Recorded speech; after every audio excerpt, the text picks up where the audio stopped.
पीछे बैठ के लोगों की मदद करते हैं, सामने नहीं आते, इसकी वजह क्या है? कि जितने भी वर्करों को हेल्प की ज़रूरत थी अदालतों में, ज़मानतों में, तो हर जगह वो वर्करों के साथ खड़ा रहा है। तो मेरा पार्टी को जहाँ तक जब भी ज़रूरत होती है तो मैं अपने हिस्से का काम करता रहता हूँ। मुझे पॉलिटिकल प्रेशर है या किसी और तरफ से कोई प्रेशर है? अब प्रेशर की बात नहीं है। मैं जलसे से, वैसे भी जलसे से एक दिन पहले मुझे दोबारा उठा लिया गया था, इसलिए मैं वो वहाँ नहीं पहुँच सका। लेकिन मैं जब भी पार्टी की कॉल हो, खान की कॉल हो, कोई इलेक्शन हो, मैं अपने हिस्से की कंट्रीब्यूशन करता रहा हूँ। तो मैं कोई दुनिया की ताकत खान के कैंडिडेट को हरा नहीं सकती। जितना मतलब के लोगों में वो एक शान शौकत के साथ अपनी एक जीत के साथ बाहर आना चाहते हैं, अपने मौक़िफ़ की जीत के साथ बाहर आना चाहते हैं। मुत्तहिद होने का टाइम है, किसी की बात ना सुने। हर बंदा अपने अपने हिस्से का काम जब करना शुरू करेगा ना। अस्सलाम वालेकुम नाज़रीन, आज हम आपको ऐसे शख्स से मिलवाने जा रहे हैं जो कि बड़े छुपे रुस्तम है। हमारे सोर्सेज हमें ये बताया है कि अगर पीटीआई का जलसा हो, धरना हो, जुलूस हो, कोई कारकुन मुश्किल में हो, जेल में हो, थाने में हो और या गिरफ्तार हो चुका है, उनकी रिहाई के लिए, उनको फाइनेंशियल सपोर्ट के लिए, उनको मोरल सपोर्ट के लिए वो शख्स हम वक्त गोश रहता है। इसके अलावा कारकुनान को अगर शहर से बाहर जाना हो, पेशावर जाना हो या इस्लामाबाद जाना हो, तब भी वो बंदा उनके पीछे खड़ा होता। हत्ता के कहने में ये भी आया है कि लाहौर जलसा जो हुआ था उसको कंटेनर और उसकी बाकी चीज़ों को सपोर्ट करने में भी उसी शख्स का हाथ था। आज भी ये जो यहाँ पे इस वक्त डिनर एंजॉय किया जा रहा है, कहने वालों का ये भी कहना है कि वो भी उन्होंने अरेंज किया है, लेकिन वो अवामुन नास के सामने नहीं आते। आइए उनसे बात करते हैं और पूछते हैं कि इतना ज़्यादा छुप छुपा के काम क्यों करते हैं। आइए बात करते हैं नाज़रीन। अस्सलाम वालेकुम। अस्सलाम सर, क्या हाल है? अच्छा सर, सुना है कि आप बड़े छपे रुस्तम हैं, पीछे बैठ के लोगों की मदद करते हैं, सामने नहीं आते, इसकी वजह क्या है? देखें जी, असल मकसद तो काम का है, खान की आवाज़ पे लब्बैक कहने का है।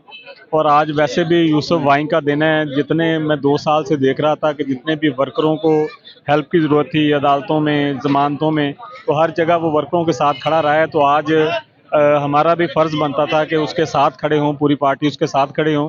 सबसे पहले तो आईएलएफ का मैं शुक्रगुज़ार हूँ कि उन्होंने उसे कंसिडर किया, उसे अपने ग्रुप में टिकट दिया, और उसके बाद जितने भी वर्कर हैं उन्होंने इसके लिए लब्बैक कहा। तो ये सारा खान का विजन है फाशिस्ट गवर्नमेंट के ख़िलाफ़। ये इंशाल्लाह आज हमारा वाइन जो कामयाब होगा और पाकिस्तान तहरीक इंसाफ भी कामयाब होगी। और मेरा जहाँ तक मेरा पार्टी को जहाँ तक जब भी ज़रूरत होती है तो मैं अपने हिस्से का काम करता रहता हूँ। मुझे अपने हिस्से का काम करने के लिए आगे या पीछे होने का कोई मतलब नहीं है। असल तो है कि हम जिधर हैं, जिस हालत में हैं, अपने हिस्से का काम करते रहें। और मैं अपने हिस्से का काम हमेशा करता रहता हूँ। वसीम राना साहब, यहाँ पे कोई 10 रुपये खर्च करता है, वो ऐलान करता है जी मैंने 1000 कर दिया। आपके बारे में आया कि आप जलसों को भी सपोर्ट करते हैं, धरनों को भी सपोर्ट करते हैं, कारकुनान को मख्फी तौर पे अलल ऐलान नहीं, छुपे हो के तरीके से आप उनको सपोर्ट करते हैं, उनको मदद करते हैं। किसी की फाइनेंशियल, किसी की मोरल, और सुनने में आया शादियाँ भी आपने करवाई हैं, लेकिन आप सामने नहीं आ रहे। इसकी कोई ख़ास वजह है, कोई पॉलिटिकल प्रेशर है या किसी और तरफ से कोई प्रेशर है? अब प्रेशर की बात नहीं है। मैं शुरू से ही पार्टी का बैक एंड पे जो टीम होती है उसके साथ काम करता रहा हूँ। खान की भी उसी टीम के मैं साथ काम करता रहा हूँ। असल तो मैं पार्टी में हर तरह के लोग होते हैं और उनका अपना अपना मिशन और अपने अपने काम होते हैं। जिसका फ्रंट लाइन पे जाके करने का काम है वो फ्रंट लाइन पे कर रहा है, जिसने पीछे से चीज़ें मैनेज करनी होती हैं वो पीछे से मैनेज करता है। बस जहाँ तक वर्कों का रहा है, मैं मतलब दिली तौर पे अफसरदा हूँ जिस हालत में लोग पहुँच चुके हैं। मुसलसल तरीक़ें भुगत भुगत के वो काम कारोबार नहीं अपना कर सकते। 8-8 9-9 माह, साल जेलों में रहे हैं। उसके बाद अभी मुसलसल जो अदालतों में जाना पड़ता है, तरीक़ें पड़ती हैं, वो नौकरी करने के काबिल नहीं है, नौकरी से छुट्टी नहीं मिलती जाने के लिए।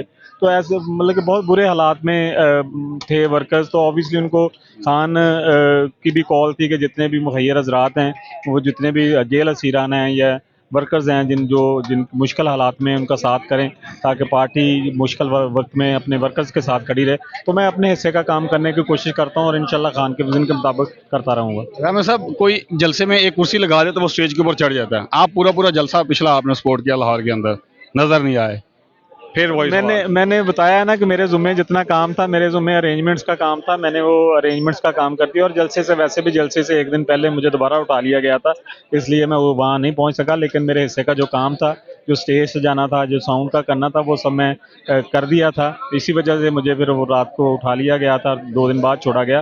तो मैं मेरा मेरा मकसद सिर्फ ये है कि मेरे ज़ुम्मे जो काम है वो करता रहूँ। जो भी इवेंट हो, जब भी पार्टी की कॉल हो, खान की कॉल हो, कोई इलेक्शन हो, मैं अपने हिस्से की कंट्रीब्यूशन करता रहूँ। तो मेरी यही कोशिश होती है कि मैं अपने हिस्से का काम वो ज़रूर करूँ। सर जो जोशो खरोश नज़र आ रहा था आईएलएफ के वकला का और बाकी लोगों का, उससे लगता ये है कि आज हो सकता है अगर ऑन रिकॉर्ड या ऑन मेरिट वोटिंग काउंट हो तो आईएलएफ का पैनल जीत जाएगा। अगर जीतता है तो पाकिस्तान बार इलेक्शन और फिर उसके बाद आप लोग क्या प्लान रखते हैं? पहली बात तो ये कि अगर तो फेयर एंड फ्री इलेक्शन होते हैं, फॉर्म 47 वाला इशू नहीं होता, तो फिर तो कोई दुनिया की ताकत खान के कैंडिडेट को हरा नहीं सकती। जितना मतलब कि लोगों में बलबला, जितना जोश, और हमारे वकला और यंग वकला बड़े पुरजोश थे, और अंदर से भी यही खबरें हैं कि आईएलएफ के जो थे हमारे कैंडिडेट्स, उन्होंने बड़ा टफ टाइम दिया है। लेकिन अभी अल्लाह बेहतर जानता है कि अगर तो ये जो जनरल इलेक्शन में हालात हुए हैं वही हालात अब भी होते हैं, तो पहले ही मुल्क के जो जुडिशरी है वहाँ तक भी उनको भी अपाहज कर दिया गया है, तो वकला को भी अपाहज कर दिया जाएगा। तो इस मुल्क पे जो एक फाशिस्ट रजीम के ऊपर एक कब्जा है, उसको बरकरार रखने के लिए कहीं तक भी जा सकते हैं। तो अगर तो फेयर एंड फ्री इलेक्शन आते हैं तो इसमें कोई डाउट नहीं है कि आइए जो इंसाफ लॉयर्स फोरम का पैनल है वो पूरे का पूरा कामयाब होगा। और इंशाल्लाह अगर वो कामयाब होता है तो आगे पाकिस्तान बार काउंसिल तक भी जो है फिर एक प्रॉपर एक हायरार्की होगी अच्छे लोगों की, जो मुल्क कौम के लिए, आइन के लिए, लॉ के लिए, अदालतों के लिए, मतलब कि उनके हक के लिए तो लड़ रहे हैं, इस मुल्क के आइन की हिफाजत के लिए लड़ रहे हैं, तो उस मुल्क के लिए बेहतरी हो सकेगी इंशाल्लाह। सर इमरान खान साहब को कब जेल से बाहर आता हुआ देख रहे हैं? सॉरी सर, इमरान खान साहब को जेल से कब बाहर आता हुआ देख रहे हैं आप? देखिए जी, मैं बहुत सारे इसमें डिबेट्स पहले भी हो सकी हैं, तो जिस तरह इमरान खान साहब आना चाहते हैं बाहर, वो एक शान शौकत के साथ, अपनी एक जीत के साथ बाहर आना चाहते हैं, अपने मौक़िफ़ की जीत के साथ बाहर आना चाहते हैं, तो उसके लिए हालात अभी जिस तरह टफ हो चुके हैं, जिस तरह ये फासिस्ट रजीम और ये पीडीएम सारी जिस तरह उन पे जुल्म ढा रहे हैं, तो वो आना चाहें तो आज बाहर आ सकते हैं, लेकिन वो कानून के दायरे में रहकर अदालतों के थ्रू अपनी आज़ादी चाहते हैं और हक सच की जीत चाहते हैं, इंसाफ चाहते हैं। और वो दिन दूर नहीं, इंसाफ देर से तो मिल सकता है, लेकिन ये नहीं है कि इंसाफ ना मिले। इंशाल्लाह ये भी जो आज का इलेक्शन है उसी इंसाफ को दिलाने की एक कड़ी है, तो जैसे ही इंसाफ के तकाजे पूरे होंगे खान साहब जेल से बाहर होंगे।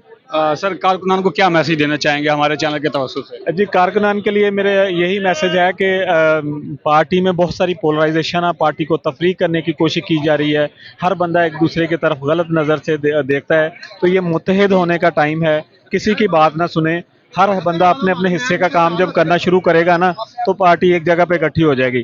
असल में पार्टी में जो वर्करों में आपस में कंपटीशन है कि मैं आगे निकल जाऊं, मैं आगे निकल जाऊं, इस वक्त वो उस कंपटीशन के बजाय सारे सबका विजन ये होना चाहिए कि मैंने खान को चढ़ाना है, मैंने चढ़ाना है।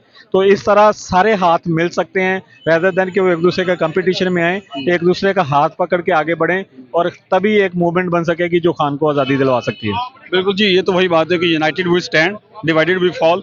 अगर मुत्तहिद रहेंगे तो जीत जाएंगे, अपना मिशन पूरा करेंगे, और अगर आप आपस में ही टांगा खींची करते रहेंगे, टांगे खींचेंगे, लेग पुली करेंगे, तो फिर आप अपना मिशन जो आपका टारगेट है वो पूरा नहीं कर सकते। बड़ा खूबसूरत मैसेज था वसीम रामे साहब का।